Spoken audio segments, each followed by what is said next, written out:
Hello అందరికీ, మన Bethel twins కోసం అయితే నేను లంచ్ బాక్సెస్ తీసుకున్నానండి. చీపురుపల్లి గర్వడి ఏరియాలో మినీ డీమార్ట్ ఒకటి ఉంది, అక్కడ తీసుకున్నాను అనమాట. ఏది తీసుకున్నా సరే బోత్ ఆర్ ఈక్వల్ అన్నట్టు తీసుకోవాల్సి వచ్చింది. మీకు చూపిస్తున్నాను చూడండి. ఒక లంచ్ బాక్సు, చిన్న కర్రీ బాక్స్ వచ్చింది అండ్ ఒక వాటర్ బాటిల్. ఒక సెట్కి 3 వచ్చినాయి అన్నమాట. నాకైతే నచ్చింది. ఎంఆర్పి ప్రైస్ వచ్చేసి 643 చూపించాడు, బట్ నాకు ఆఫర్లో తీసుకున్నాను. ఈచ్ వన్ వచ్చేసి 330 పడిందన్నమాట. సో బేతెల్ ట్విన్స్ కోసం షాపింగ్ అయితే అయిపోయినట్టే.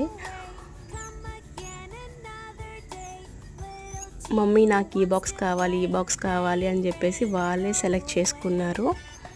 మీరు కూడా ఒకసారి చూసేయచ్చు.